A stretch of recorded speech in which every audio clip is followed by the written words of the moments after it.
And welcome back, everyone. Welcome back to another day, another edition, another qualifier here of the Esports World Cup EWC 2025 Korea Open Qualifier number 2, the final Open Qualifier of every single region. We are here, we are back, and we are jumping into our first best of three of the broadcast. This morning in the bottom left hand corner of Persephone, we have the South Korean Terran player, the yellow Terran, representing Team Streamer Zone. It is Han Mono.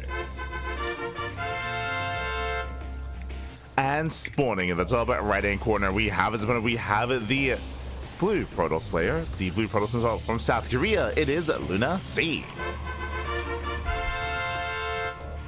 Oh my god, and good morning. we just wrapped up with the America's Closed Qualifier. I have gotten 3 hours sleep. I got 3 hours sleep, and now we're here. Now we are back with our next qualifier of the day with the Korea Open Qualifier. Exclamation mark, be in the chat if you guys want to have a look back yourselves. The bracket is live, the bracket is stacked, so do check out said bracket. Remember, top four players will qualify for the main event, for the closed qualifier. Also, if you're in the chat, prediction time, gamma time here, as predictions are open. Place your bets on who you think will claim the series. Best of luck in the chat. As a reminder, we are jumping in mid-series. Unfortunately, we missed out on game 1. We're able to jump into game number 2 as Luna C is up 1-0. Let's go. He is up 1-0, and so far we are moving out. We do see Homono, of course. He's an animal. He is the most aggressive Terran player in all of South Korea. Very cheesy, very aggressive, very all-in, especially in this matchup. But Luna C is also very familiar with Homono, so we'll see if he can shut him down, if he can slow down the aggression. That is Homono. Let's go. Let us go. But oh boy, yeah, it was a very intense morning covering all of the Americas broadcast. It was like 6.5 hours, something. It was a long cast, and it would have kept going. For those that are curious, for those that are unaware, we only casted up until the grand finals, and then I looked at the time. I was like, I gotta go and get some sleep today because it's not because I've not slept at all. I've not slept at all, and the Korean qualifier was in like 5 hours, so I wanted to get at least 4 hours sleep, but I got 3. So it's something. We got 3 hours. Now we're here. Now we're live. Let's go. Let us go. As Luna C does open up with a proxy here on the left hand side. Interesting. We have our tech back at home. Going to be a Twilight Council opener from the side of Luna C. We do have the initial Twilight Council, but we have the proxy pylon here for the gateway, potentially for a Dark Shrine. No shot. We'll keep an eye on Luna C. As we're selling this, a big shout out to Pantera DW. Thank you so much, Baby God. Thank you so much for the we are going proxy DT. Let's go, it's crazy. But thank you so much for the subscription for the Twitch Prime. Thank you, Baby. Thank you, God. Thank you so much for the support. Thank you so much for the subscription. I hope you enjoy the content. Hope you enjoy the casting. Hope you enjoy the StarCraft, and likewise, hope you enjoy the emotes in the chat as well. Thank you so much for the support. We do appreciate it. As again, it's been a very intense month of StarCraft, like not even a couple of days, but remember, we did 15-hour cast days during DreamHack Dallas as well. Like, we were covering all of Dallas, and then all of EWC, and of course we're going to be a part of the Home Story Cup broadcast, which is going to be in a couple of weeks. There's just a lot of content, as always, here on the CranKy Ducklings. Meanwhile, Proxy GT, Proxy Dark Shrine here from Luna C. We'll see if Homeowner can keep up. For the time being, he's going for a 1-1-1 into what looks to be a Cyclone drop, or Cyclones are massing. Metamech is on the way to eventually drop across the map, but are we muling too hard? Are we muling too much? Because if you mule too hard and too much, then there won't be a scan, and the game can just end. Oh boy.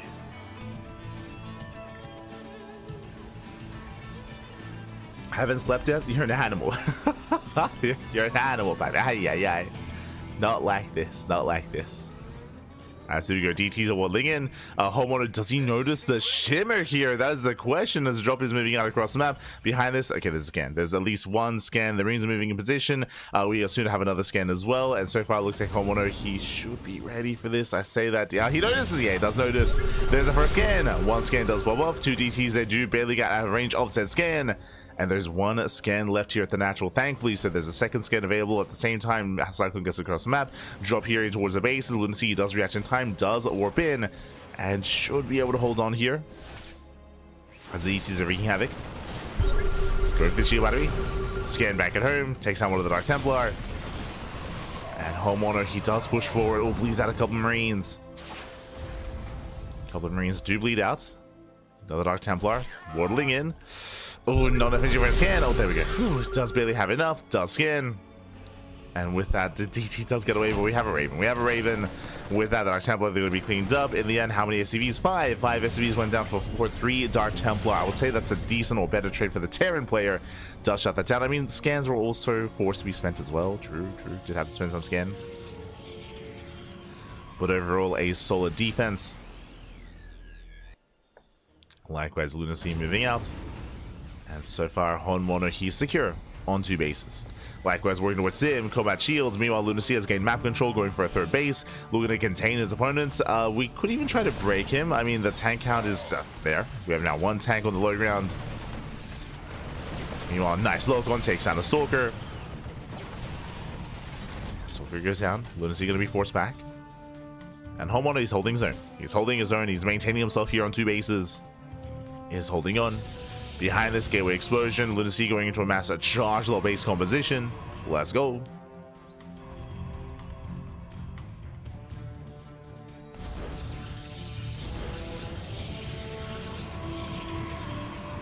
But sleep is not that much better than 3 hours because the sleep cycle is 1.3, 1.5. Oh, there you go. So ideal, papi, ideal. Who needs 4 hours of sleep when you can get 3? No. But I do also plan on sleeping in between the Korea qualifier and the European qualifier. That would be ideal. Because I've slept 3 hours in 24 hours. That's it. It would be good to get a little bit more sleep. Some kind of rest in between the broadcasts. But we'll see. As likewise, Honmono, he's building up on 2 bases. No 3rd CC yet again. Honmono, he's known for 2 base all-ins. He's known for committing. But he's up against the wall. He's down in the series. Does he commit here? Does he send it? But now going for a drop play. Does go for a double drop.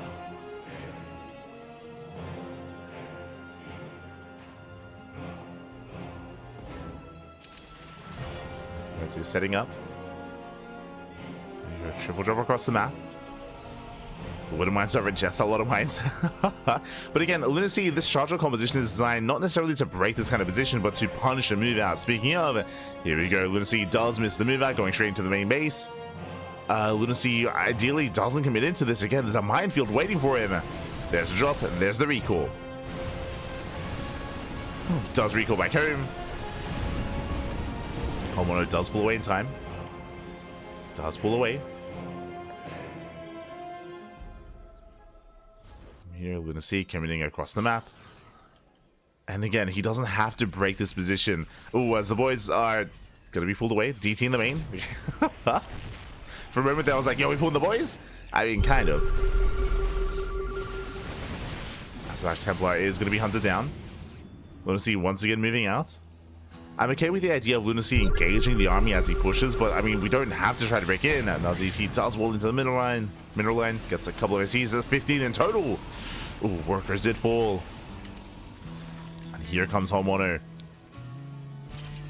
You see Honmono just staggering his Widow Mines, ready to race back through them.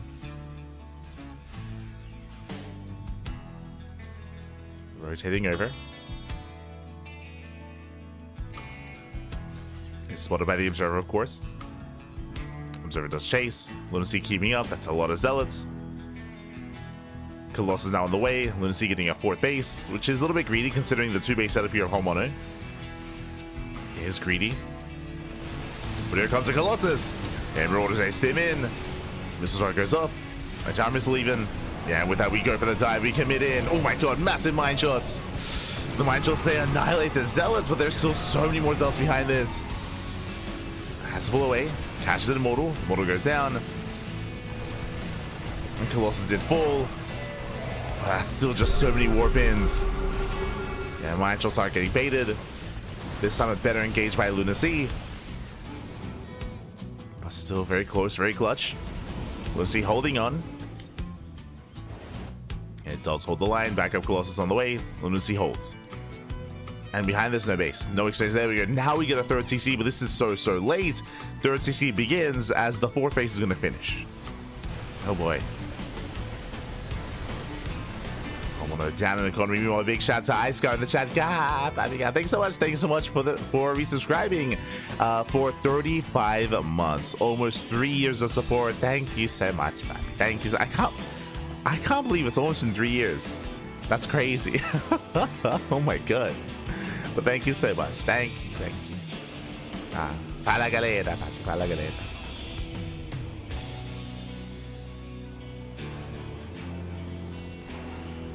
Just leave from a proxy pylon next time. True.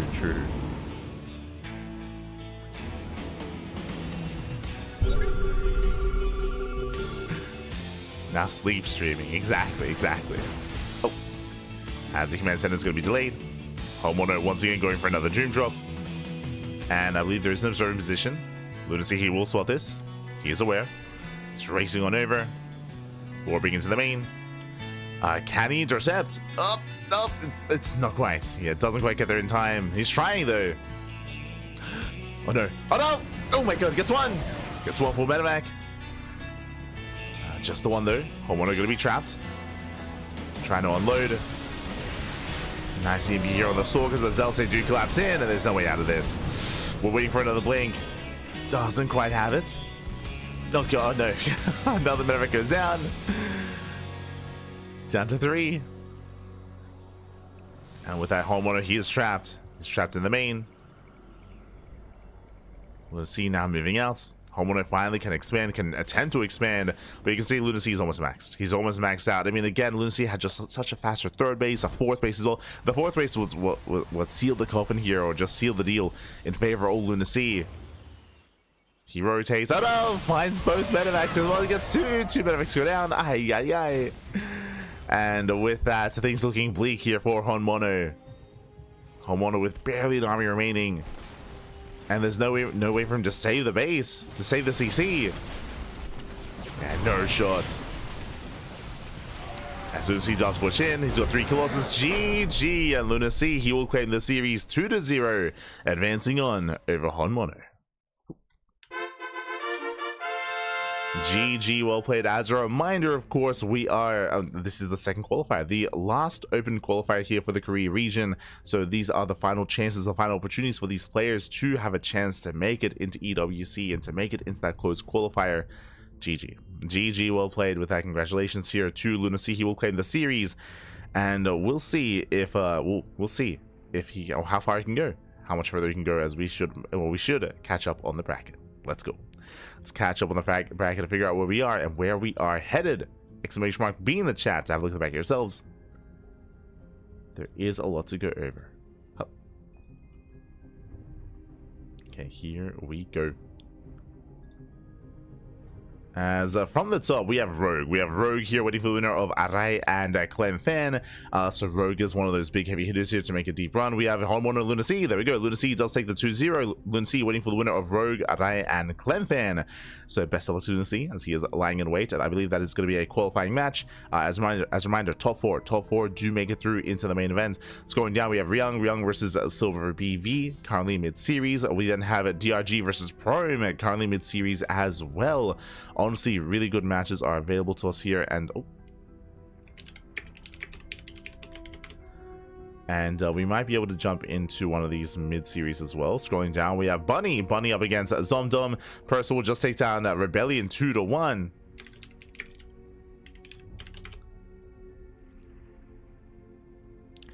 Percival does take down Rebellion 2-1 and does advance on to face off against the winner of Bunny and Zomdom. So big win there by Percival. Those are really fast games. Like, they went through, like, Lunacy and Homeowner was a short series. So for Percival and Rebellion to go into the ace match, like, those are insanely fast games. As we scroll down, and we have Creator versus Chomama 17, and we have SOS versus Kala, all currently facing off against each other as well. There we go. GG, well played. We're just now getting updates. Looks like Creator takes down Chomama 2-0. Oh, that's a Dashi. Oh, Dashi. Oh, there you go. There you go. So Creator, he does advance on over Chomama. Meanwhile, yo, we might have just got another update. Yo, did Prome just tour DRG? No shot. Like, Prome is good, but over DRG, that's crazy. That's impressive.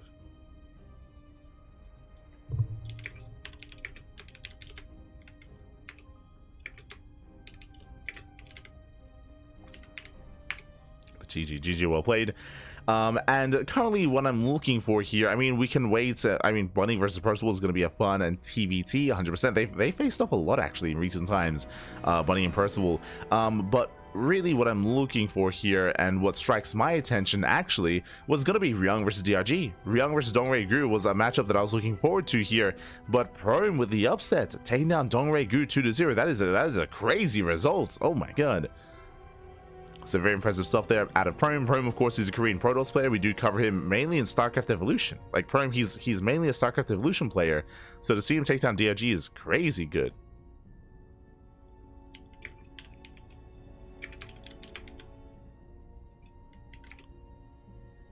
So GG, well played. With that, I guess we have some downtime here. Like, we're still waiting for some matches. Again, Creator is waiting for SOS or Kala. We do see Percival waiting for Bunny or Zomdom. We see Prome waiting for Ryung or Silver BV. Oh, speaking of Ryung, he just got out of game. Okay, I'm ready for it. Ryung, he just got out of game.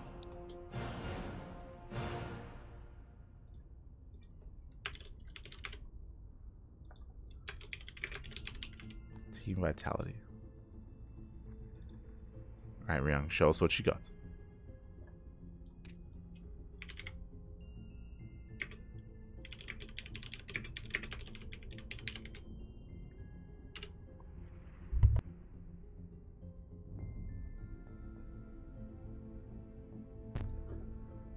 As Ryung and Silver BB, they might have just finished game 1, which means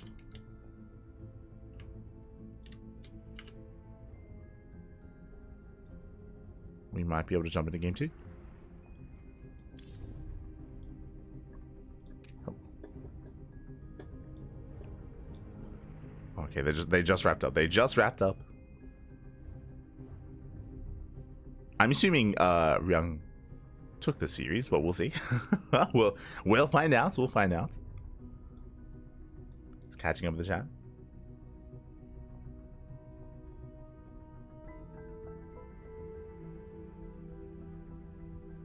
To many more, true, I got true.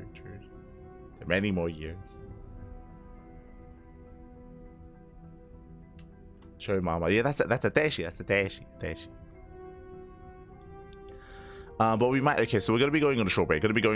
I believe Ryung versus Prome should be up next. Assuming that they're conducting their vetoes. As yeah, we have some results coming in, so we're going to be going on a short break. When we come back, we'll most likely be having our first qualifying match of the broadcast. As a reminder, top 4 make it through, which means the round of 8 are qualifying matches here, and we might just be indulging in a round of 8 match with Prome and Ryung. So we'll see you soon after the break. See you soon. Bye. See you soon.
and welcome back, everyone. Welcome back to the EWC Esports World Cup Korea Open Qualifier number 2. Welcome back to our first qualifying match of the broadcast. We have our first best of 5 to determine who will advance on into the closed qualifier. And spawning in the right hand corner of ley lines, we have the South Korean Terran player. We have the red Terran representing Team Vitality. It is Ryung.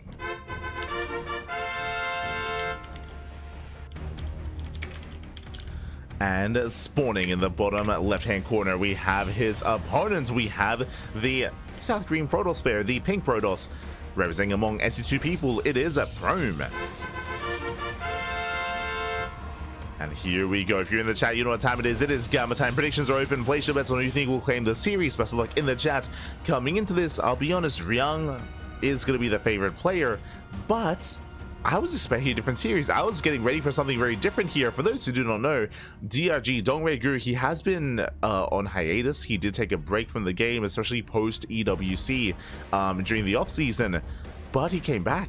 And what did he come back for? DRG, he came back for the GSL Season 1 and Season 2 qualifiers, and honestly, DRG was not looking bad at all. Like, DRG, he was looking relatively, I mean, I was surprised here by his results. I think he'd be Cure in the qualifier, did go down in the rematch, but like DRG, he had some crazy results considering how inactive DRG has been. So coming into this qualifier, I was expecting a ZVT, I was expecting Ryung and DRG, but Prome says no. And Prome, he does of course the upset, takes down Dongwei-gu 2-0.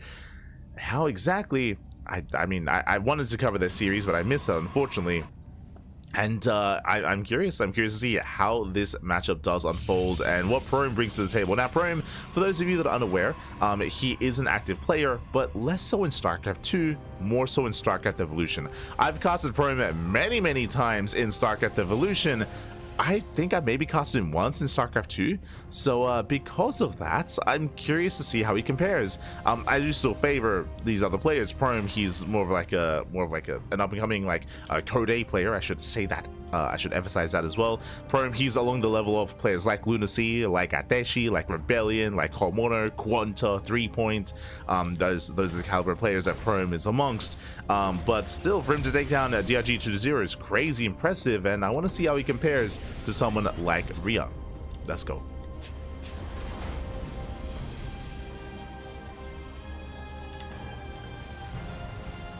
Here we go.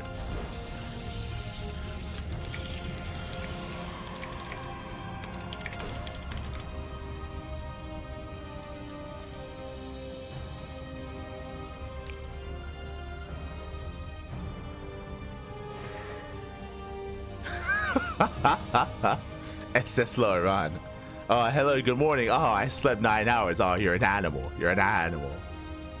SMH my head. Anything more than 4 hours, you're pushing it, baby. You're pushing it. Crazy.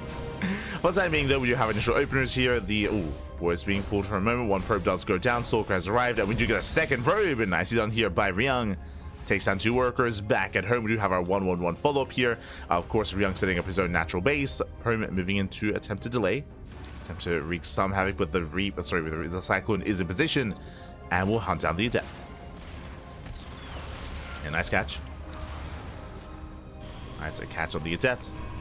Behind this Twilight Council opener into Blink. How many gateways so far? I believe a 3-gate setup. Yeah, 3-gate Blink out of Prome.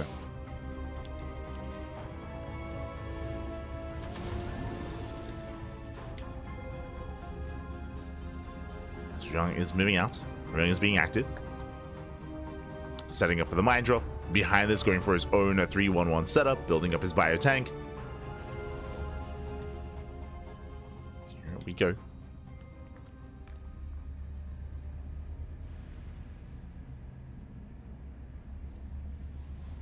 He's back already? Yeah, let's go. I mean, I'll be honest, I do plan on going straight to bed after this qualifier. Like, after this cast, I plan on going straight back to bed and then sleeping for like another 3 hours and then casting the European qualifier. Ooh.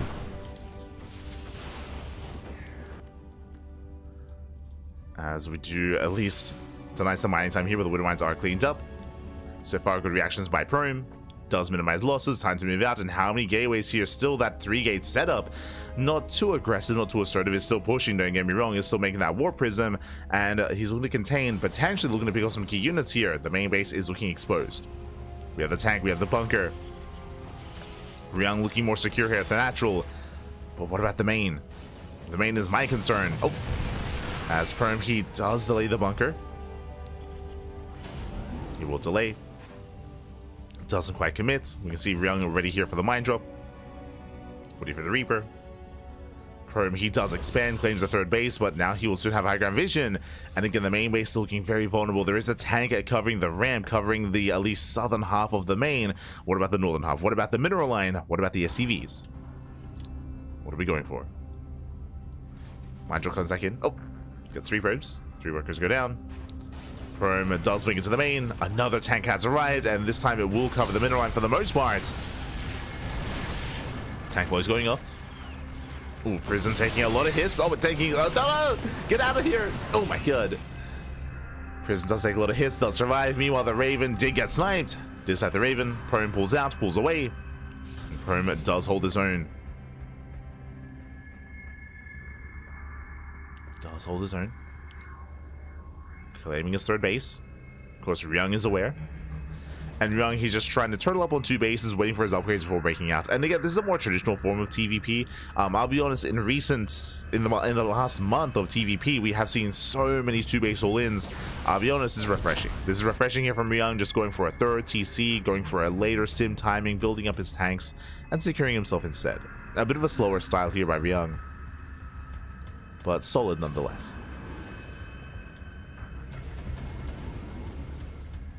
Ryung going for some drop play. Does move out with a double drop.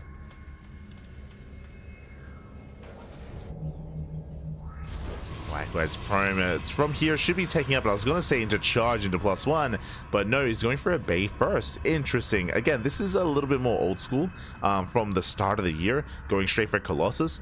Nowadays, because all-ins and aggression have been so popular, it is, or this has been phased out of the meta, referring to going straight into Colossus, just because it takes a lot longer for them to come online.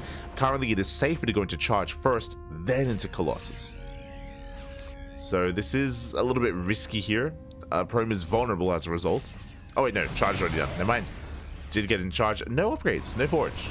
Okay, that's all throwing me off. So did get into charge. So he should be safe for the most part. No forge, no upgrades. Meanwhile, double drop into the main. Tries to get into the middle line. No major damage though. Ryung, he breaks out, but Prome, he's in position. Prome, he's ready. And again, thankfully, he did a research charge first, so he does have his zealots ready. Oh, Ryung being cheeky. Almost catching out the Prism. Almost. As Ryung, he does intercept. Oh my god, with 2 Marines, the Prism goes down. Nice pickup. Very nice catch. Ryung, as he breaks out, claims his third base, and now can push. Now he can move out. Of course, Prime, he's aware of the army movement. Oh, bit of a misread. Expecting the army through the center. Does rotate, does respond. Might just going off. Ooh, brutal connections on those charge lots. And Prime, he's going to be in trouble here. GG gets called. Yeah, that is not the fight to take. Ryung, he will overwhelm, and Ryung takes game number 1. Ooh, GG. Again, a very solid game 1 there out of Ryung. Nothing too fancy, nothing too crazy. You know, we had the initial mine drop. He deflected the stalkers, built up towards his sim timing, and then broke out across the map. No committed all in, no pulling the boys, for example, which again has been very trendy amongst players like Bunny, players like Cure, players like Maru, and Byun. Most, if not all, the other big Korean Terrans have all been going for non-stop 2-base all-ins, but here we have Ryung just calming things down, you know, building up, being more defensive, and you know, looking to break out with those stim timings. Again, not like he was all in, he was expanding behind it, he was getting a third base. Ryung taking it easy. Let's go. It's like all these young kids are on a rush, like they're all rushing back. No.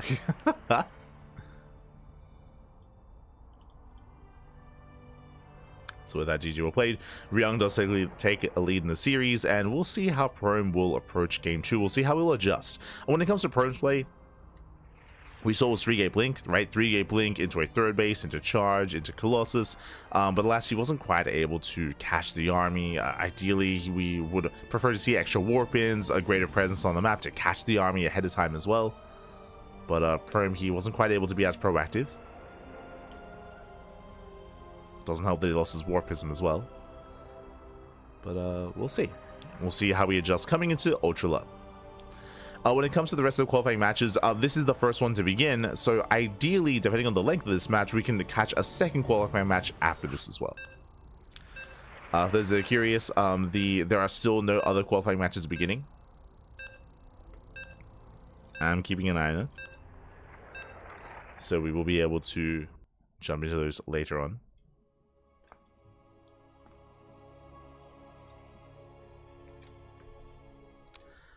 The plan is to at least cover 2.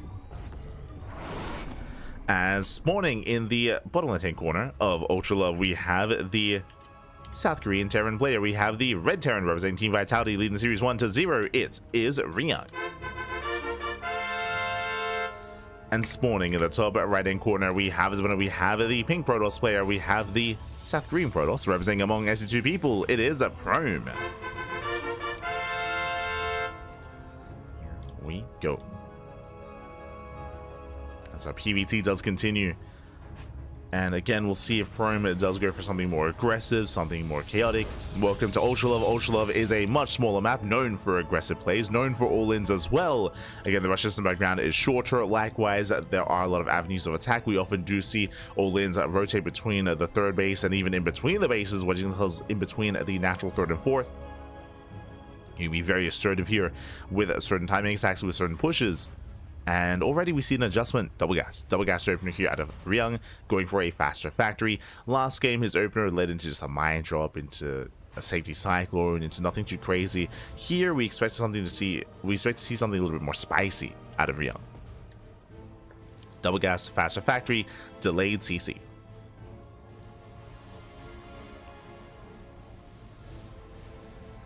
And our eyes are going to be on the add-ons.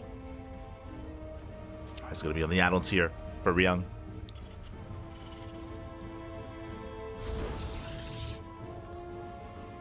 Meanwhile, Prome, he's been a little more successful in the StarCraft Evolution scene. I would say one of the top Protoss players. I mean, I say one of the top Protosses, you know, just underneath players like Classic and Hero. That's where you get players like Prome, Ateshi, Lunacy, Rebellion. Might even place Prome above them, hard to say.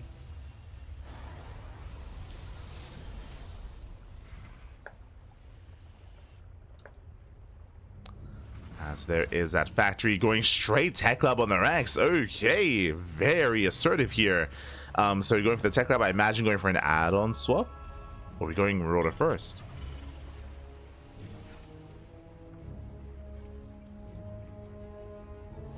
Yeah, there we go. Add-on swap.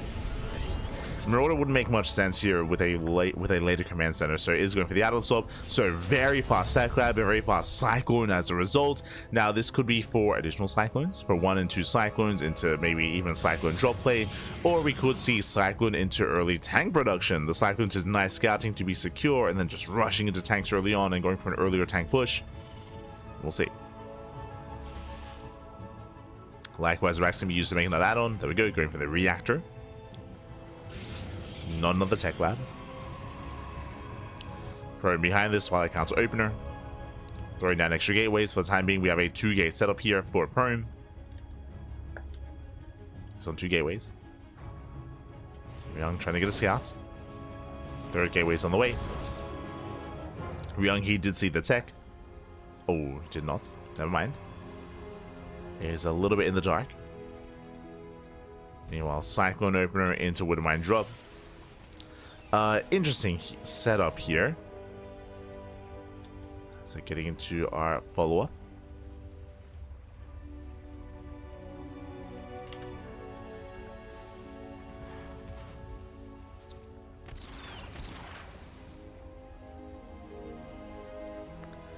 Some people asking, so Shin, Maru, Classic, Soul have qualified for EWC? Yes, yes, they've all qualified already.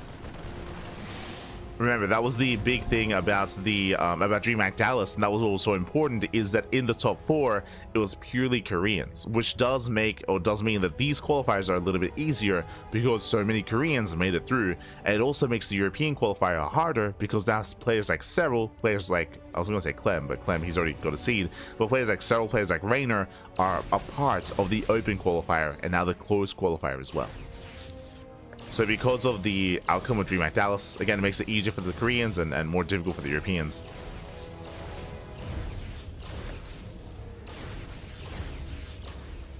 Like that top 4 at DreamHack Dallas was pretty crucial in regards to EWC. Was pretty crucial.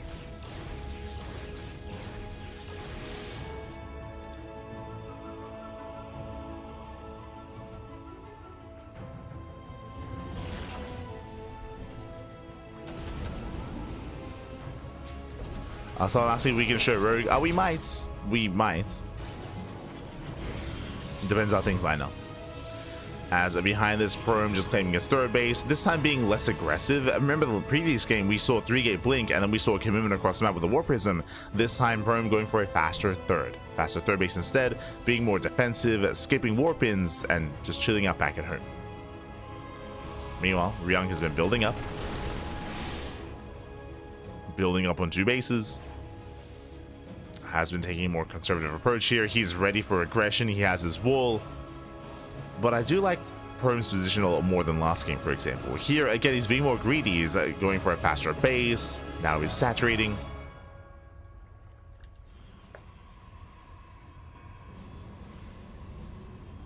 Likewise, +1 in charge. This is a much more standard follow-up here. Not just the charge, but also the forge and +1. Prom now is being active. Ideally just to contain, just to deny and get scouts on any kind of move out.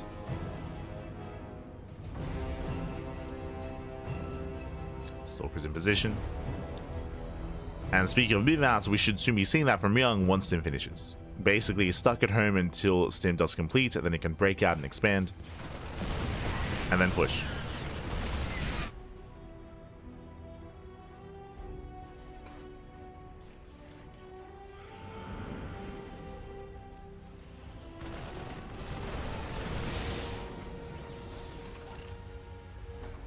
As Prom claims a 4th.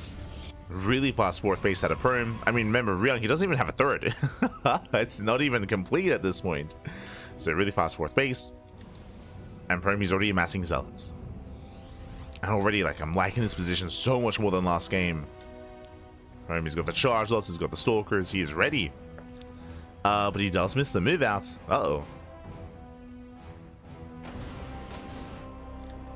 Ryung, he does sneak out across the map. Reaper does distract.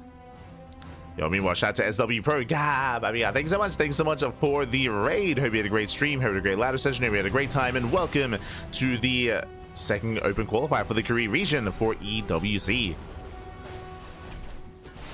We're in our second series. We're in a qualifying match, best of 5. In our best of 5, Ryung pulling away. Prom setting up in the center. And again, Prom, he wants Ryung to push. He's ready to just engulf an army. He's shocking around.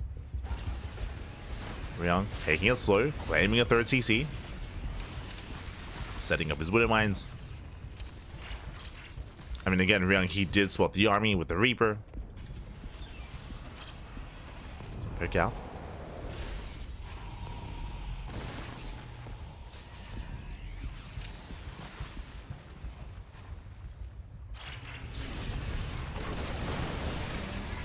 As turret goes up. Turret does go up. Nice catch. Prom has to get the hell out of here. I mean, charges are good, but not when they are stripped of their armor, so they have to pull away. Behind this, Prom claiming his 4th, getting fully saturated. At this point, we could even take a 5th base. Prom on a very light gas count. You see no gases here at the 4th, no gas at the 3rd, only 1 gas at the natural, so just a heavy reliance on zealots. It's gonna be a lot of charge lots. And here comes Ryung.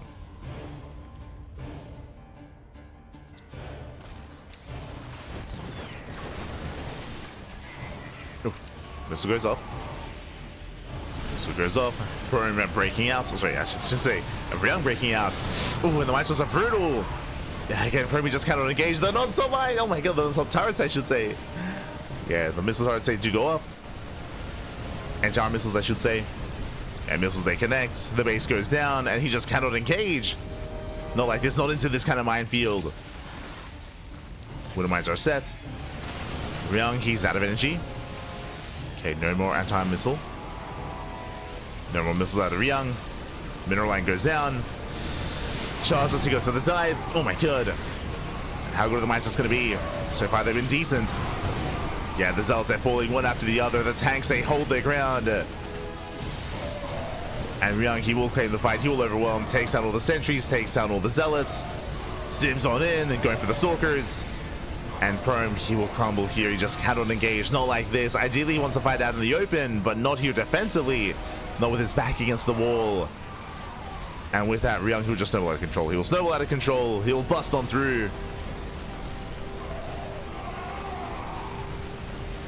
And with that, GG gets called. Ryung, he will overwhelm, and Ryung takes game number 2, extending his lead in the series. GG. Oh my god. Again, Ryung, once again, just a slower approach here. I was preferring Prome's position compared to game 1. I was liking his economy, his setup as well, but unfortunately, that kind of army out of Prome ideally wants to catch the army out in the open, ideally wants to collapse on the army from multiple angles, almost a surround or at least a flank, but we saw that he wasn't quite able to catch the army. Ryung, he got across the map. Again, so far, the anti-arm missiles, they were, I kept saying missile turrets, but the anti-arm missiles, they were on point. Oh.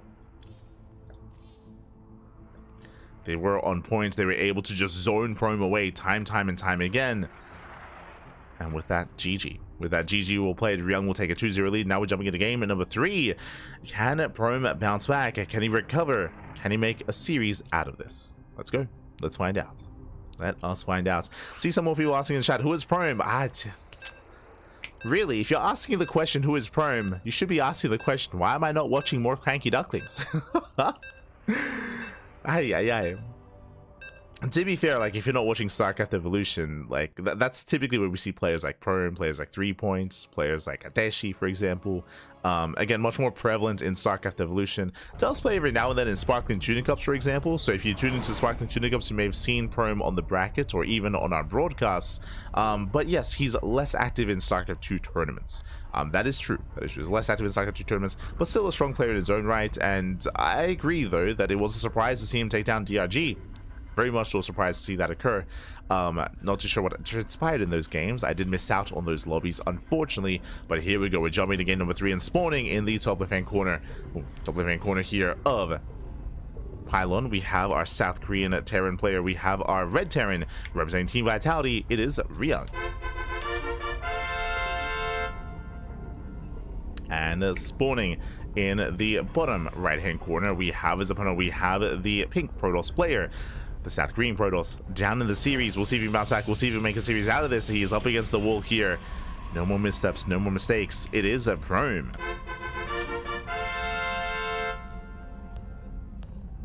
Okay.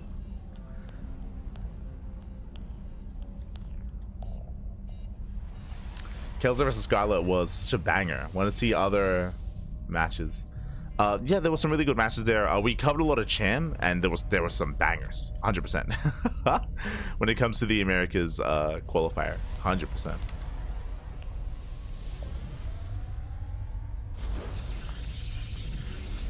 Really good matches.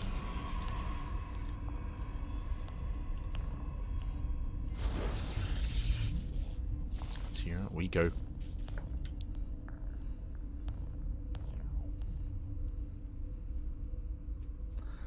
So far, we do have our openers here once again, double gas into a faster factory.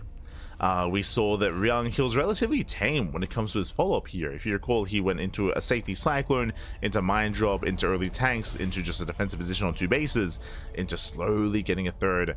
We've seen this kind of style out of Ryung twice now, and Prome has been adjusting. And again, I was preferring his setup here in game number 2 more so than game 1, of course, but he just couldn't engage. The problem there was he couldn't really engage ahead of time. He was unable to set up a run by or a counterattack to try to delay the push and force Ryung back home. Unfortunately, he just wasn't able to quite make use of that army the way that I was hoping he would. With that, Ryung takes a lead, or extends a lead, and one more game is all he needs to make it through into the closed qualifier. Same setup once again. Tech Lab on the racks, into Atom Swap, into Safety Cyclone, into Starport. We're looking for a reactor here, into Widowmine follow-up. So we saw last game. Meanwhile, Prom are going for a Twilight Council. Once again, Twilight Council opener, which is a safe way to open up. And again, it isn't the early game that's been tripping Prom up. It's been the mid game. It's been these the eventual breakout, the eventual stim timing of Ryung. Yep, there's a reactor. Same build, same setup. No reason for Ryung to adjust, as we're going for the same thing.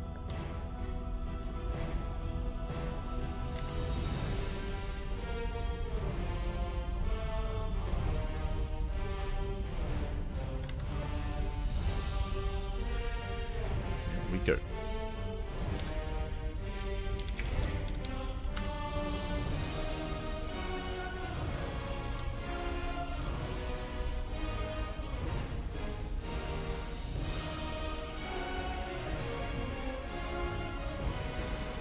We are setting up.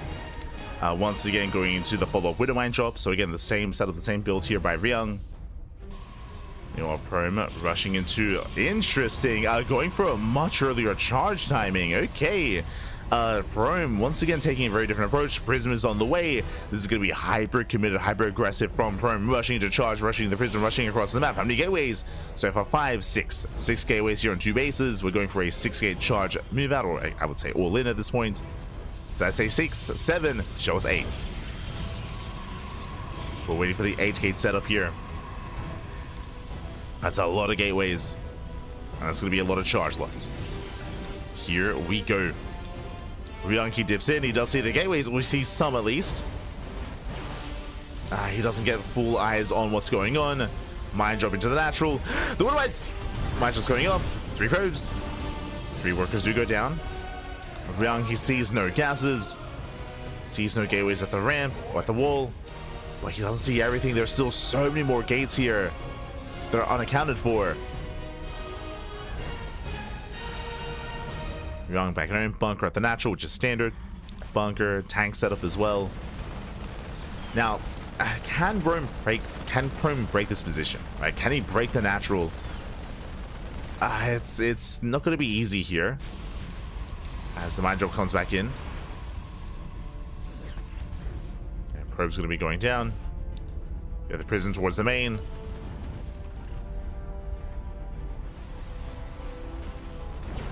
Probe poking in. Ooh, the Observer does fall.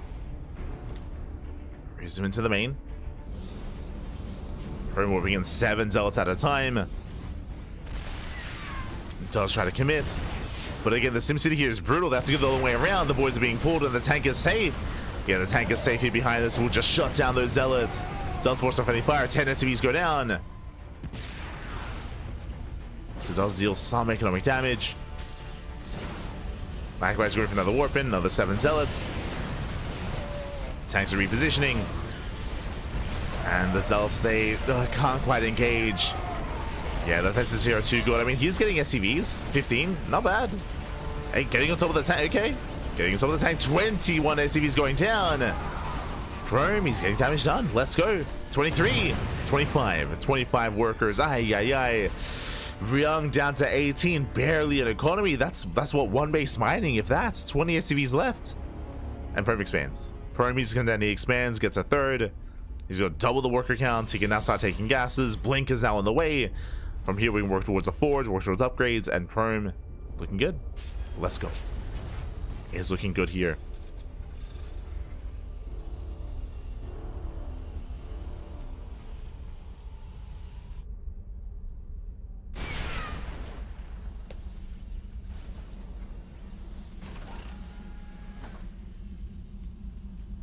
So you see Ryung trying to turtle back up.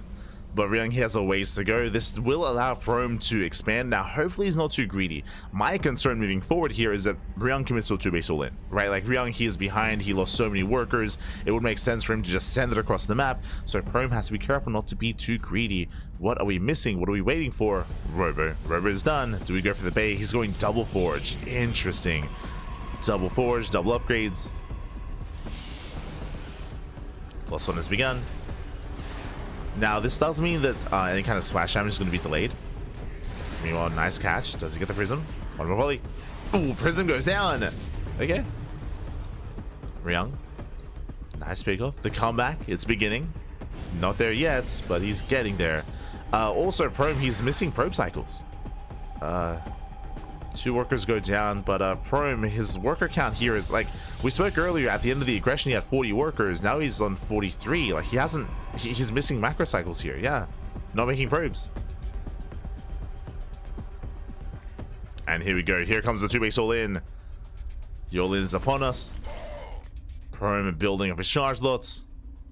And with the SCVs in position, Ryung can still take this fight. Yeah, SCV's a tank.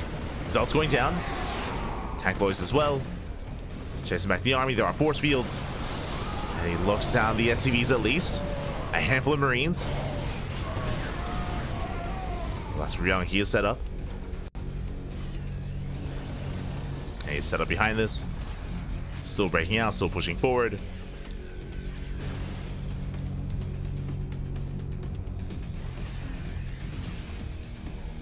Alright, we're getting ready to top of the ramp. Again, Prime still has the arm, but oh, the missile target goes off. God damn it. Anti-arm missile even. And the missile does go off. Zoning back the army. The Dorito cannon. There you go. Meanwhile, Ryung, he's aware of the army, throws down those bunkers, luring the zone away. Base is under fire. Zell said you collapse in. The mine's just going off. Tanks are exposed. And the tanks are going to be going down. He gets one. Nice kiting here from Ryung, making use of that force field. Star steps in, takes out every single Zell. We have more Zelts on the way. And Ryung, it looks like he barely has enough. He takes out all the charge lots. Ay, ay, ay.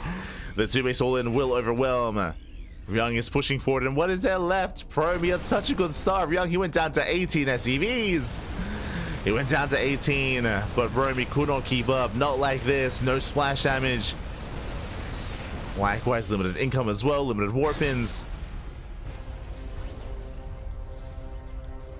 And Ryung going for the third. Catching out more workers, crippling Probe and knocking him down to a 1-base setup. Meanwhile, Ryung is on 14 SCVs, by the way. I mean, he did pull the boys. Ryung, he needs more damage. And he's gonna find it. We'll find it. Prime does pull away. And Ryung hunting him down. He's making a choice. Okay, we're just going for it. we're just setting it. We're committing to the base trade. Let's go. Oh, as there's a recall. Yeah, Ryung, he plays the game of chicken. And Promi flinches. Promi, he does flinch. He recalls back home.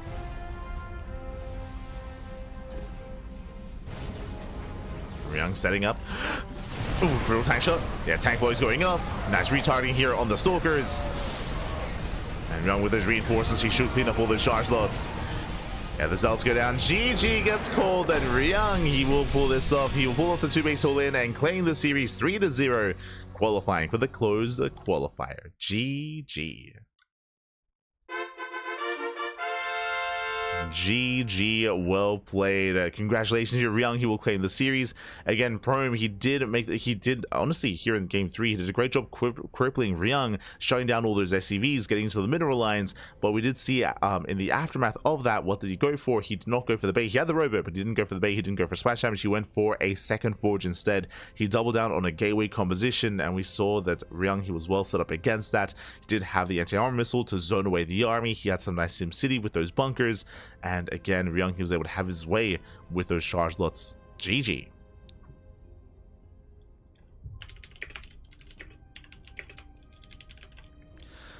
GG, well played. Congratulations, Ryung. He will claim the series. He will advance on into the closed qualifier. Congratulations.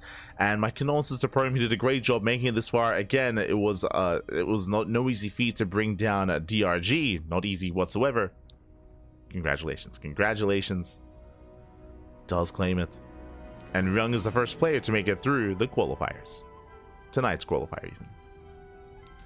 GG, well played. And with that, we now have some catching up to do on the bracket. Exclamation mark, be in the chat to have a look at the bracket yourselves. Let us go. So we are catching up.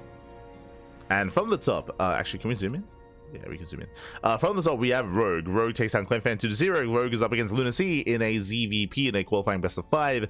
They're currently facing off. They're currently mid-series. They are in game. We do have a Ryung. Ryung takes down Prime 3-0. Ryung is the first player to qualify for the closed qualifier. So congratulations here to Ryung. My condolences to Prime. Scoring down, we have Bunny. Bunny versus Percival. They're facing off in a TBT, currently mid-series. Again, if you've been watching the CranKy Ducklings, you'll know that in the GSL qualifiers and even in open tournaments, Bunny and Percival have been playing so often. They play so often. Over the past month, they play like 3-4 times. It's crazy how often they've played in these key tournaments. I should say 4 or 5 times at this point.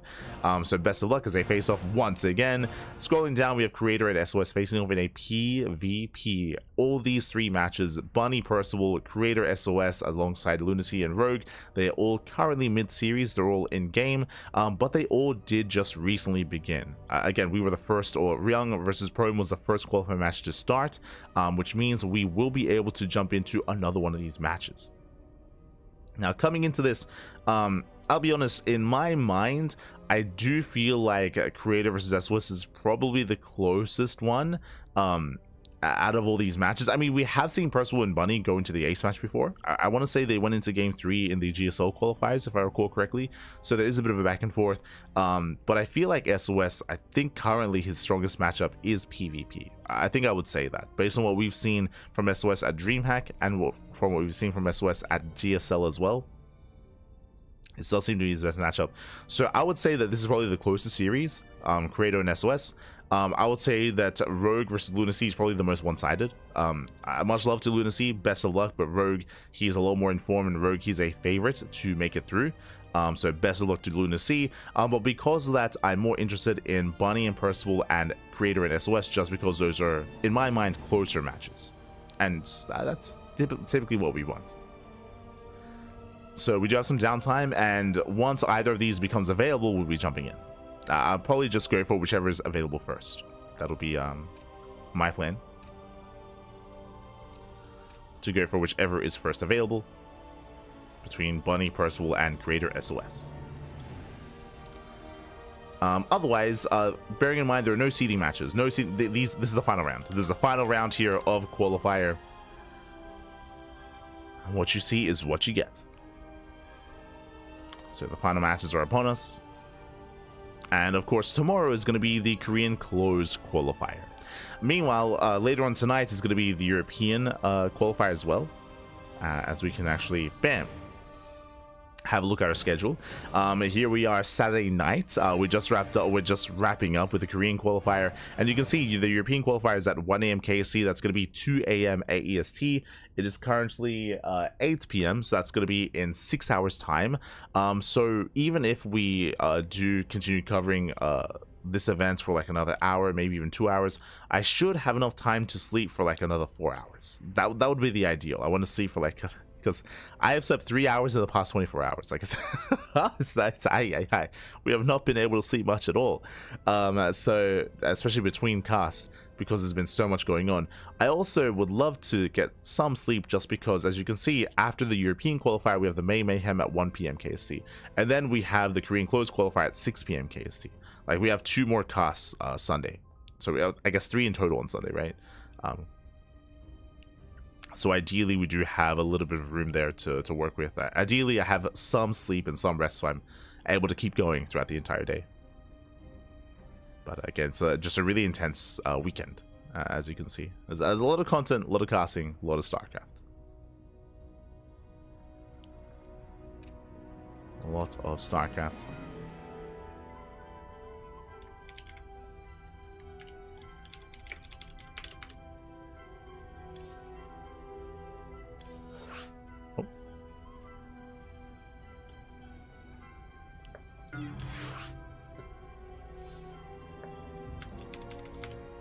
And it looks like we have a series. We have a series available. Let's go.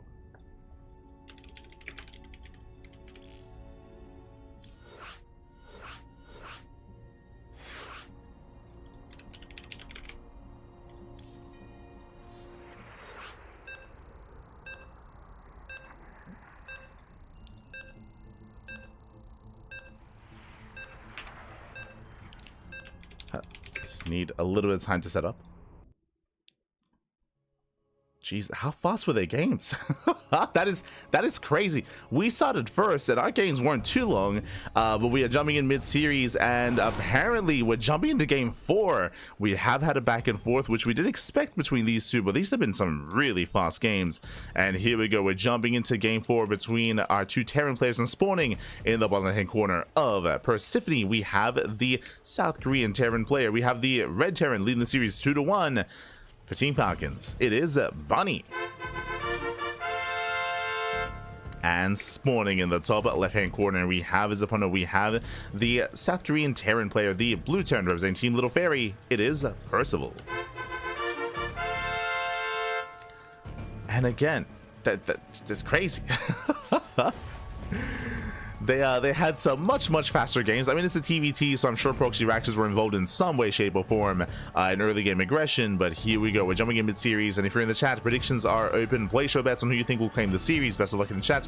Of course, Bunny has the edge. Bunny has the advantage, but Percival already making a series out of this. Again, he's not going down without a fight, and he can force the ace match for sure. Ooh, okay, couple things. Bunny going double gas. Double gas means faster factory, delayed CC, faster Hellion production, more importantly. Meanwhile, Percival going 2 racks, Reaper back at home. What's happening here is that this is meant to be a hard counter to proxy 2 racks. And I feel like, especially because of how fast these games have been, there's probably been some proxies. There's probably been some shenanigans in the series already. So Percival trying to hard counter a proxy. Meanwhile, Bunny playing safe. Bunny does play safe, going for that faster factory. With this Percival, he can still make use of this army, even though this is designed to shut down proxies and shut down aggression. He can still make use of this across the map. He can still try to catch out the first Reaper of Bunny. It is still possible. We'll see what Percival can accomplish. Let's go.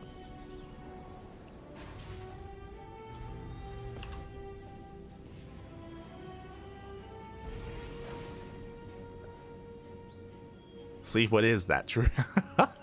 True.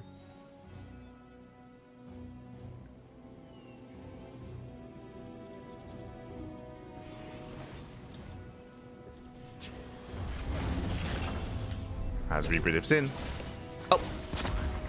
Likewise, Bunny here to punch, and already the first Reaper going to be going down. No shot. Oh no. Percival here extends, and this is a rough start for Percival. That should not have happened, considering he opened up 2 racks Reaper to lose the first one already. Ay, ay, ay. Not like this. As Bunny does shoot first. Likewise pokes in, pulls away. Percival behind this, now going to be expanding. Bunny's already on location. Faster CC. And Bunny pulls back. He pulls back to the safety of his Hellion. As building up his Hellions, likewise so is Percival. Going Reaper Hellion. Building up his Reaper Hellion.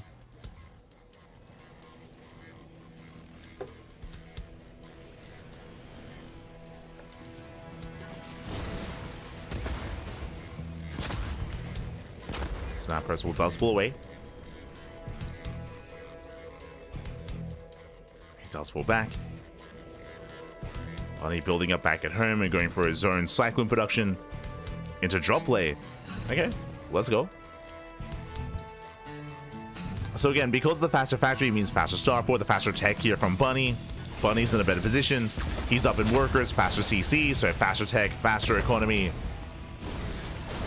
Bunny's all over this. Comes down to the engage though, as Percival does have the higher Reaper count. So far trading well. From here, do we pull the boys? Oh, the Reapers, they line up. No, they do line up. The Heli boys are brutal, and with that, Bunny he holds. He holds, he defends, he shuts down the Reapers, he forces Percival back. And Percival, he bleeds out far too much there. He's forced back home. Bunny, he gains map control. Likewise, a faster tank production for Bunny as well. Percival making defensive cyclones. Oh! As Bunny does catch out the final Reapers. Reapers are cleaned up.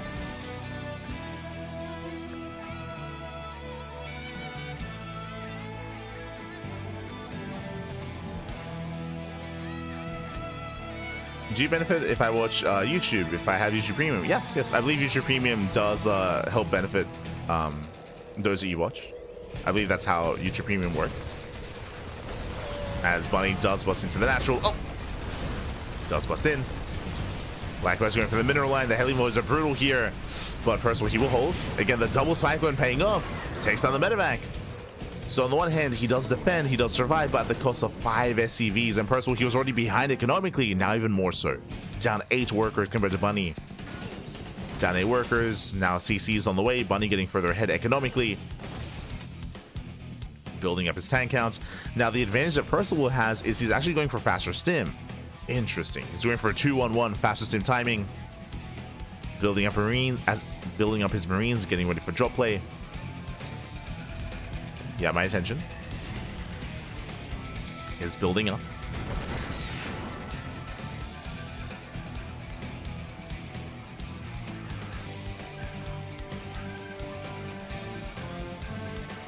You know, Bunny just being more defensive here.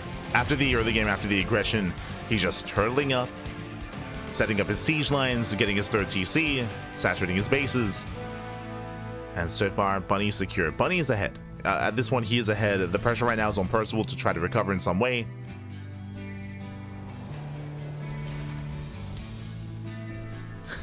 Aye, aye, aye.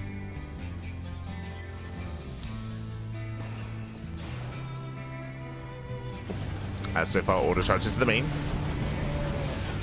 Catching out 3 SCVs.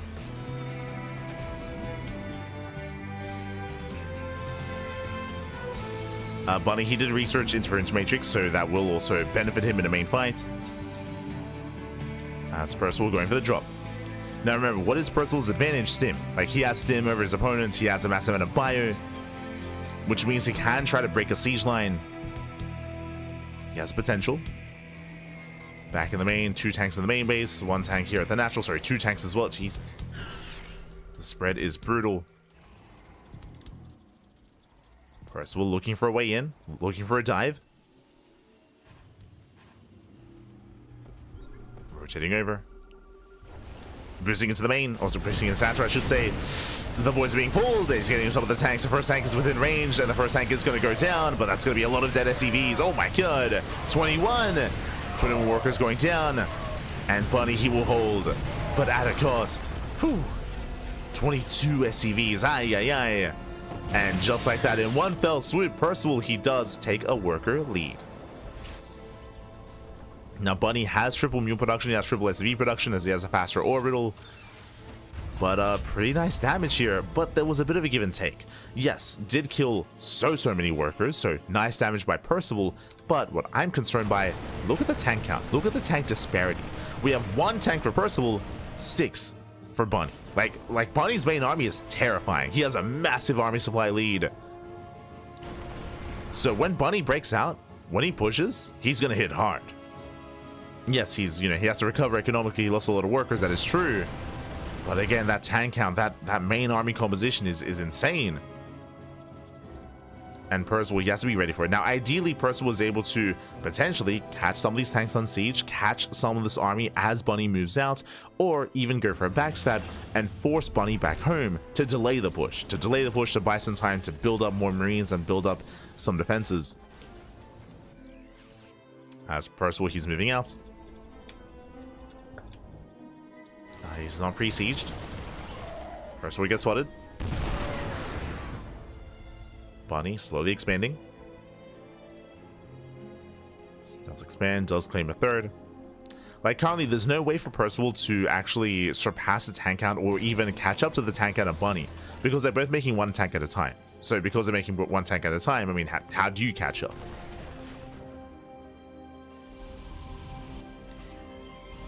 Outside of catching some tanks, of course.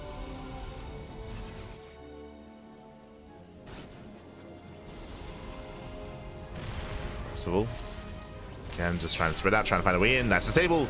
Sable goes off, he sims.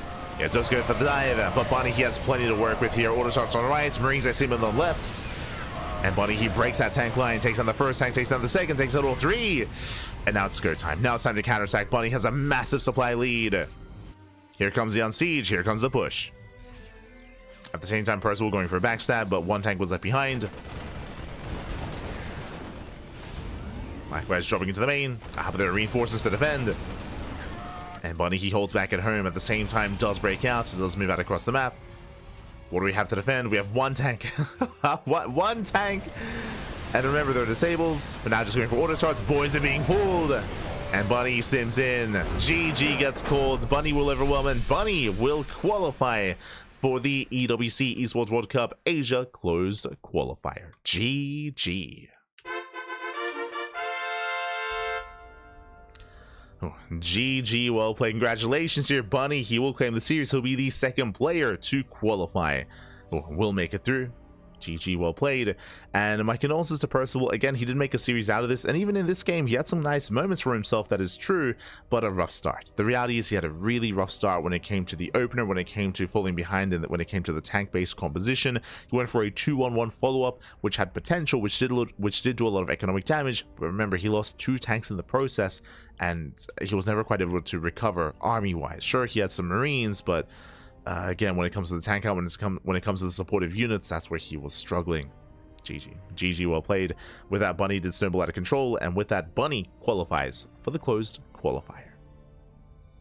GG, well played. And from here, where are we headed? Where are we going? Exclamation mark B in the chat to have a look at the back of yourselves. Let us refresh and catch up. Bam. Here we go. Okay, from the top we have Rogue versus Lunacy still ongoing, still mid-series, as again they were a little bit later to begin. They're currently facing off in that best of 5. Ryung, of course, did already qualify for the closed qualifier. Scrolling down, Bunny, he of course just qualified for the qualifier as well. He has made it through, and we still have Creator versus SOS ongoing. They're currently 6 minutes into their game, and they're currently mid-series. Our hope here, our goal is to wait for one of these matches to open up, and then you just jump in.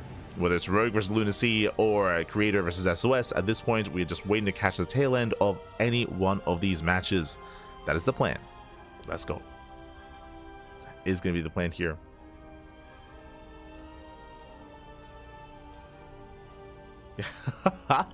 If you remember, I mentioned how Personal Money, they play so often. I was joking about how they played so often this month, specifically in GSL qualifiers and in other tournaments. Rex even confirming that they played in qualifier number 1 as well. So, there you go.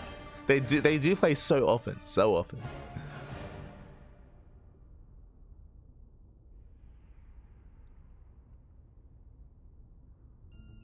Here we go.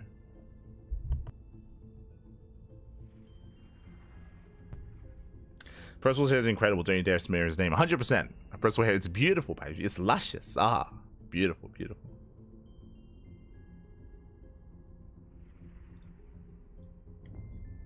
It's so luscious.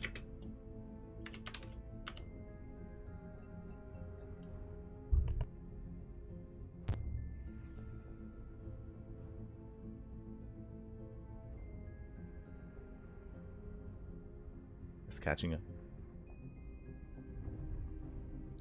Right, I have an important question. In what ways are you opposite to Dark? One, I have no, I lack the facial hair. The oh no, I lack Dark's goatee. I lack his goatee. Also, he's good at the game. Aye. I'm not at all, baby. Not at all. Smooge. We are both animals, though. That is true. Both animals.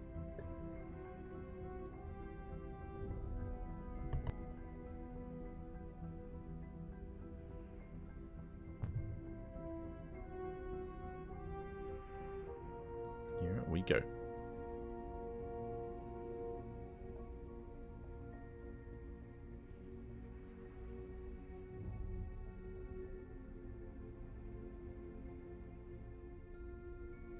Blindly put streamer can't set up delay. Can't cast competitive rules. Yeah.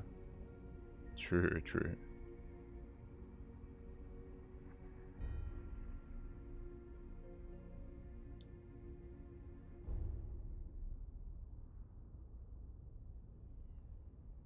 But yes, we do have a delay. Exclamation mark delay in the chat. 2 minutes. 2 minute delay. Unfortunately, as it makes it more difficult to react to the chat, but it's all good.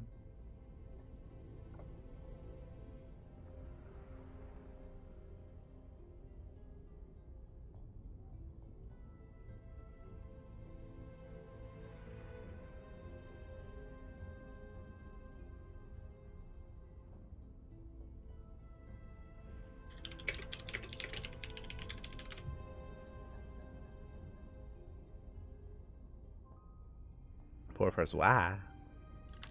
But with that, we do have some downtime here. Yeah, we have some downtime. We are waiting for creators or for our matches to open up, and then we'll jump in. Then we'll jump into either one of those matches.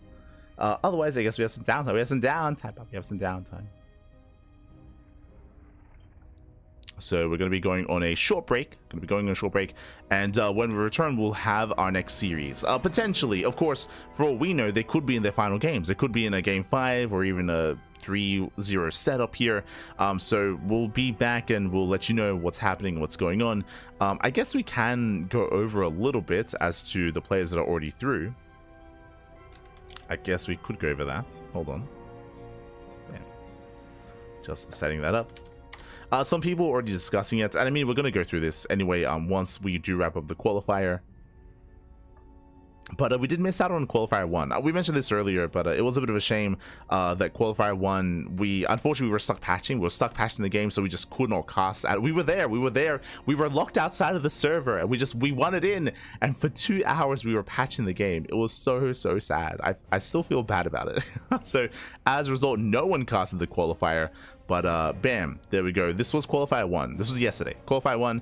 Unfortunately, again, we didn't get to cast any of this. We were here. We were the stream was live, and we were just having like a countdown downloader stream. We were just looking at the patch downloading over 2 hours.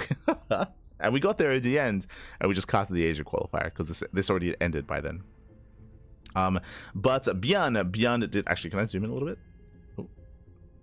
Yeah, we can look at the qualifying matches. So yeah, Björn did qualify over Ryung 3-0. Big win there for Björn. Again, this was in yesterday's qualifier. Björn made it through. Zaun took down Rogue 3-2, went all the way to the ace match. Zaun did qualify as well. We had Kior over Creator 3-1, and then we had Gumiho over Bunny 3-1 as well. So this is our first 4 set of players to qualify through, and then we have, of course, today's qualifier featuring Bunny and Ryung already making it through as well. Meanwhile, people were asking earlier about the players that are already seeded into the main event. So far, these are the current players through. Oh, that's a lot of Terrans. Oh my god. I mean, it's Korea. It's the land of Terran. True. Especially in current StarCraft. But some people were asking earlier about who's invited into EWC, who won't have to play here.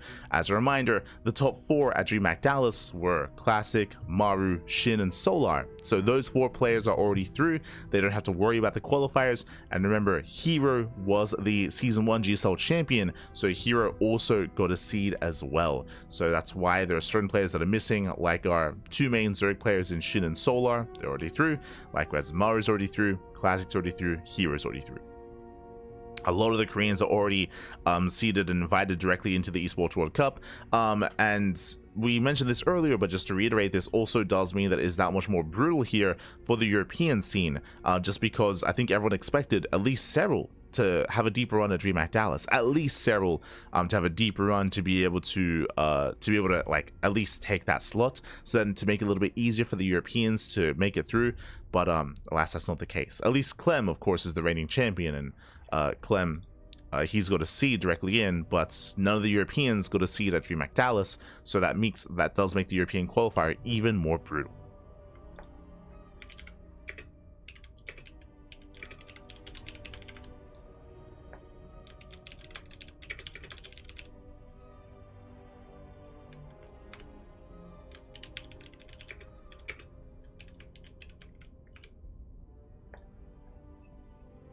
Here we go.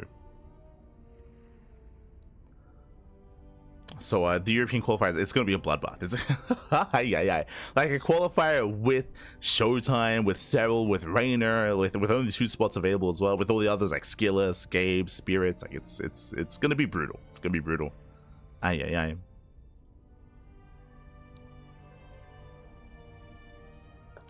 Meanwhile, I think we have an update.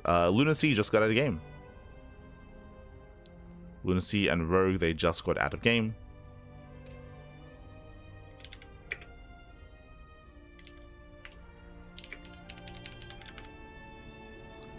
And so did SOS and Creator.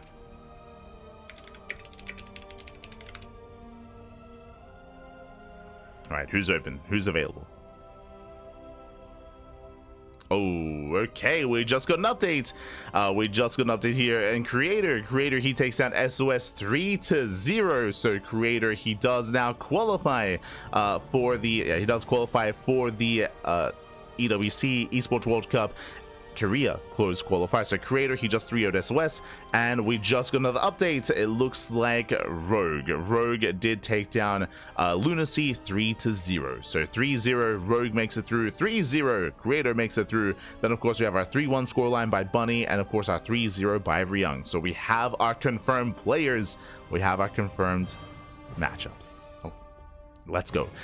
So with that, congratulations here to Creator, to Bunny, to Ryung, and to Rogue as well. We have our 4 players making it through the qualifier, and that will secure our top 8. That does mean that for Protoss, it is going to be Zaun alongside Creator. For Zerg, it's going to be Rogue on his own, and for Terran, it's going to be Bunny, Byun, Kyor, Gumiho, and Ryung. What did I miss on? Rogue, Ryung, Bunny, Creator. Yeah. There you go. So that is going to be updated. Now, when it comes to seeding this bracket, and when it comes to the closed qualifier, there are 2 players. 2 players will qualify through the closed qualifier into EWC, and that is going to be played out tomorrow in less than 24 hours. Less than 24 hours, we are going to be live with the closed qualifier. We're going to be covering it here on the channel, of course, just like we cast everything, by the way. So we are going to be all over this bracket, all over this qualifier. We will be there. Likewise, is also going to be the mainstream, and there might be some other streamers as well, right? It's like, I'm a little bit surprised, but for both qualifier 1 and 2, no one else casted. To be fair, right, like the NA boys, it's a bad time for them. For the European casters, I guess it's a bad time for them. I guess. What time is it in Europe? What time do the Europeans wake up? Hold on. It's midday. You can't wake up at 11 a.m. to cast? I don't know. So I'll be honest, I'm a little bit surprised that we were the only ones for both Korean qualifiers.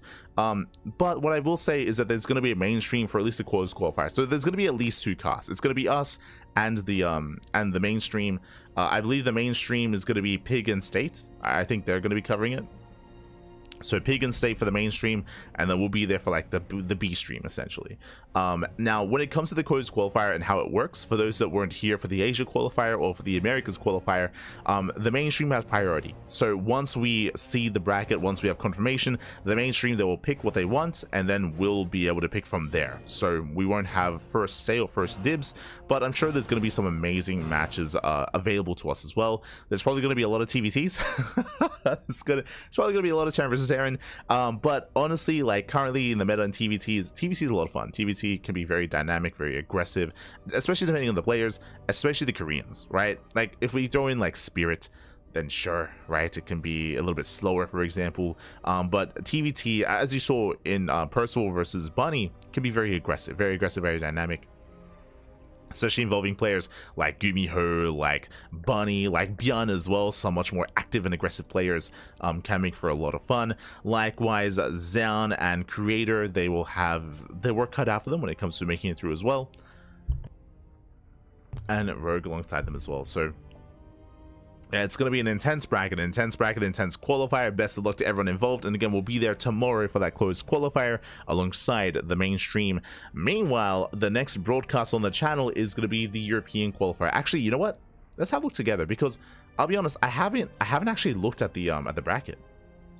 I haven't seen it yet. I'm assuming it's seeded already, right? Okay, so from the top, tonight at 2 a.m. AST, that is going to be in 5 hours. In 5 hours time, we're going to be live with the European closed qualifier, and you can see the difference between the European and the Korean scene. Korean scene, we had all the Terrans. Here, we have all the Protoss, and we have a good amount of Zerg, to be fair. Like, I'm used to seeing like maybe 3 Zerg players, but no, we got some decent Zerg representation, mainly Protoss, of course, and a little bit of Terran. Communities, we got Arcfire, Geralt, Goblin, Christiana, Mana, Showtime, Skilless, and Strange. From the side of Protoss, we have a Gabe and Spirit for the side of Terran, and we have a Laser, Lambo, Raynor, Cyril, Wayne, and Young Yakov from the side of Zerg. Scrolling down, let's have a look at our bracket here. Now, just like what I mentioned, there's going to be the mainstream. They get first priority, and then we get to pick from there. So we don't know what they're going to be covering yet. What do we have? We have Cyril versus Arcfire facing off in a ZVP. We have Christiana. Ooh, Christiana versus Mana in the first round. Yo, who seeded the bracket? What do I mean by that? If you're watching our channel, again, we casted everything. We casted all the qualifiers. We casted all the European qualifiers as well. And for those that remember, in day one, here, qualifier 1 of the European qualifiers, we casted this PvP. We casted Christiana versus Eba, we casted Mana versus G Machine, and we casted this Mana and Christiana. They went all the way to the A smash. They already played in the qualifier. We did cover this. You can see our VODs are here. And Christiana did take down Mana 3-2. Did bring him down. It was very close. It was very clutch. Again, Mana, he was up 2-0. Mana, he almost 3-0'd. Like, Tokamak was a really rough game for Christiana. Remember, he was messaging me saying that, like, he after Persephone, he was like, he was so down about it. He was like, yo, I'm not playing well. Like, I'm playing like trash. Like, I'll do my best tomorrow. Like Christiana, he was smoging after game 2. Like, no, you got this, Papi. Like, we believe it. We have faith. We have faith in the Christiana, Papi. And then he had a crazy comeback on Tokamak. This is the game where he had the base trade. We had a base trade, and Mana was late to the base trade. And after that, Christiana, he was very thankful. He was like, oh, thank you for having faith in me, Papi. Thank you. And then he popped off. Then he popped off. He pulled off the reverse sweep in the best of 5. And now they're playing again. They're playing again. That's crazy. Scrolling down, we have Spirit versus Goblin in a TVP. We have Gabe versus Geralt. Oh, that's another qualifying match, right? Gabe and Geralt? Am I crazy? Yeah. Wait, hold on. Wait, did they just... Like, I'm remembering these matches. I'm like, hold on. We casted this as well. Gabe and Geralt? I said we casted. I remember we were waiting to jump in, but then the series ended. I think, if I remember correctly, they were the last series to finish, Gabe and Geralt. But they already played as well up here. Guys, what's going on? Like, we're just rerunning the qualifiers. Oh my god. So we have Gabe versus Geralt. Hold on. Hold on. Lambert versus a laser. Hold on. I've seen that before. Qualify 1. Bam. What's that? What? It's just what's that? They're just the rematches. Who seeded this? It's all happening again. The deja vu. Let's keep going. Oh my god. Hold on. Skilless versus Strange. I've seen that before. Hold on. Okay. I have seen it before. Not here. Am I crazy? Did I not see? Okay, there it is. Strange. I did see it before. If you remember, there was a misreport. I believe in this qualifier, I believe there was a misreport that Strange 2-0'd Milky Cow, and Strange was up against Skilless here on the bracket, and then they fixed it. But I remember there was a misreport, and I remember seeing Strange versus Skilless, and I remember being like, yo, that's a big win for Strange. Okay. So we're in a different timeline. Milky Cow did get the 2-0 over Strange. Okay. There you go. And so that almost happened. Almost happened. But winding it back here. So we have some ZVZs, Raynor, Young Yakov, Lambo Laser, Showtime, Wayne, Skilless, and Strange. What series calls out to me?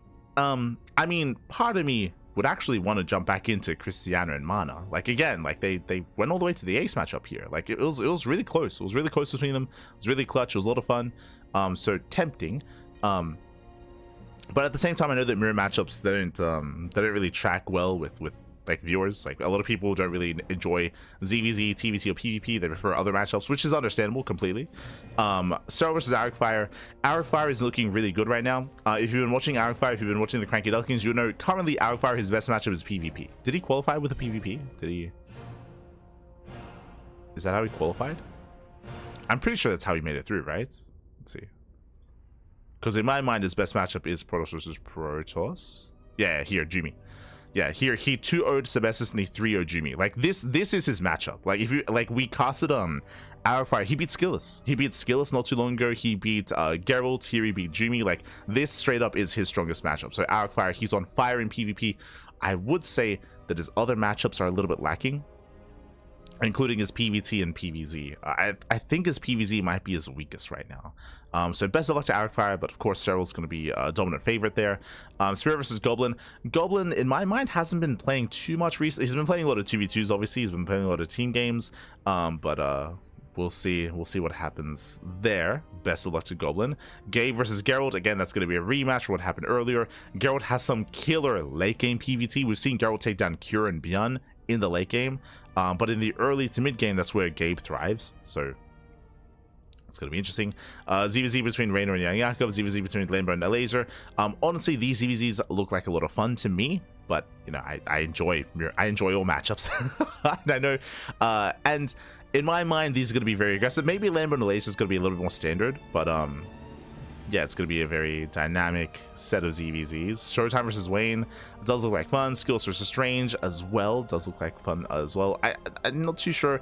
I guess in my mind, I kind of want to see Spirit and Goblin. I think I'm most intrigued by Goblin's form right now to see how he looks and how he competes, how he compares. Otherwise, Showtime versus Wayne, I feel like could be an intriguing matchup as well. But it all depends on what the mainstream cover, right? Depends on what the mainstream decide to jump into.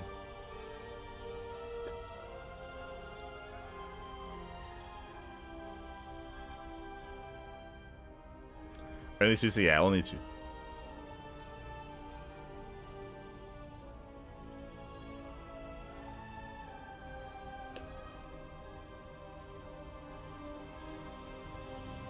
Just catching up.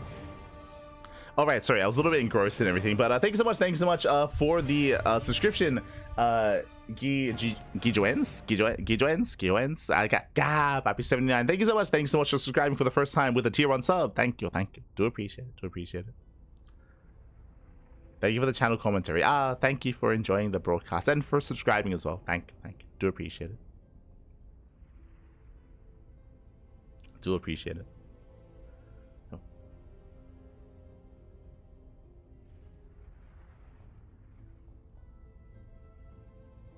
To chlorine light. Oh no.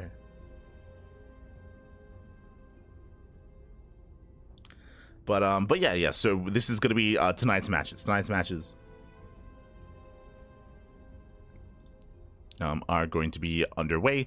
Now, likewise, as a reminder, this is going to be a 2-day event. Specifically for the European qualifier, it's going to be 2 days. And I'm trying to figure out, where does day 2 start? It looks like this is going to be the first half. Today's broadcast is going to be this upper bracket round 1 and upper bracket round 2, then lower bracket round 1 and lower bracket round 2.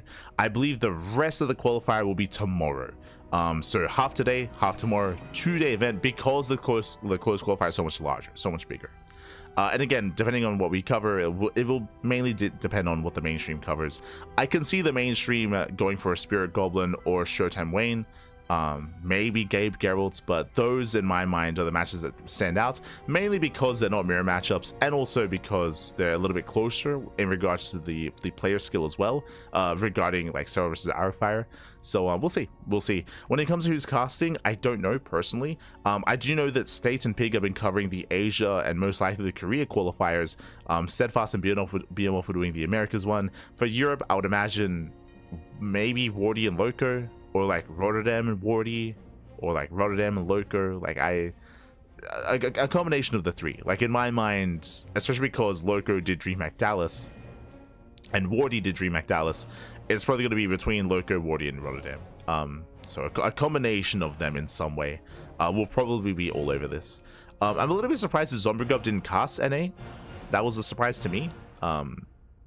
Because I feel like Zombrigub's very much so ingrained and was covering Dallas, covering Dallas as well. So that was a little bit surprising. But yeah, I guess we'll see. We'll see who covers tonight. And for now, we're going to be going and I'm going to get some sleep.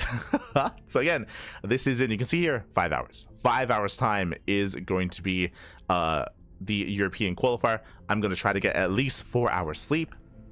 Let's go. I'm going to sleep as much as I can, and then bam, we're going to be live with the European qualifier. And then how many hours after that? So let me just double check. Then 12 hours after the start of the European qualifier, and the European qualifier is probably going to last like maybe 4 or 5 hours. After that, bam, the May Mayhem. For those that are curious, what is the May Mayhem? May Mayhem has been an event going throughout all of May. We're actually the last day of May actually right now, but it's been going through all of May, and the May Mayhem was featuring 6 players. It was a group stage, round robin group stage. It was 3 Koreans and 3 Europeans. It was, oh, can I get them off the top of my head? For the Europeans, it was Max, Showtime, and Clem. So Max, Showtime, Clem.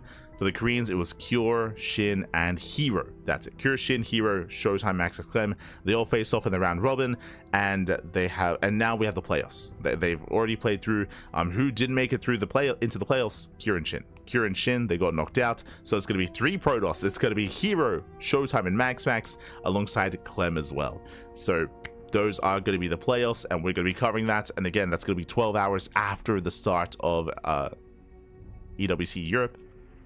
And I'm hoping that I can get at least 4 hours sleep in between that as well. So I'm going to try and get as much sleep as I can in between that, because right after the May Mayhem, bam, 5 hours after the May Mayhem, we have the Esports World Cup Korea qualifier, the closed qualifier. So I probably won't be able to sleep in between the May Mayhem and in between the Korean qualifier. It's probably going to be one straight into the other, back to back. So I need to sleep in between EU and May Mayhem. That's going to be the plan. So I'm just trying to structure out my intermittent sleep schedule, like my blocks of 4 hour sleep. So that's gonna be the plan. But regardless, a lot of casting. Again, for those that are curious, for those that maybe are tuning in for the first time, we do cast StarCraft on a daily basis, 2 times, 3 times, 4 times a day. We cast more StarCraft than anyone else. We've been casting full time since 2020. So if you're just now tuning in, where have you been all these years? We've been casting full time since 2020, basically since COVID. Like when COVID hit, that's when I did decide to commit to casting every single day, just because before that we were still casting, but like once a week, like once, twice a week sort of thing. Then COVID hit. For those who are curious, I do live with my grandmother. She's very old. She's 96, by the way, and she's healthy, she's good, but especially like when COVID first started, like I didn't want to endanger her. Like she's obviously within, like, you know, age of risk, right? Being that old. So at the time I was like, you know what, let's commit, let's double down, let's cast full time, let's go for it, pappy. That was of course when EPT was confirmed for 3 years. So again, we've been casting full time since then, and it's been a little bit shaky since then, in the sense that especially this last year without EPT, it's like, oh, there's a little bit less certainty when it comes to the future of StarCraft and things like that. But of course we have been passionate and committed for as long as we have been, for as long as we can be, and we'll continue to be as well. We'll continue to cast as much as we can. Again, our schedule is very, very busy, bearing in mind that this month, coming into June, we also have Star Zagora, and we have the Home Story Cup as well, Philadelphia. We also have the Brazilian StarCraft 2 circuit, like we have LATAM League as well. There's just so much content. Again, so much StarCraft. We cast all the time, non-stop. We cast more than any other channel. We cast more than Wardy, more than Steadfast, more than anyone else. We do all the content, we have the quantity, and we have a little bit of the quality. But you know what we do have as well? We have the passion. We have the passion, baby.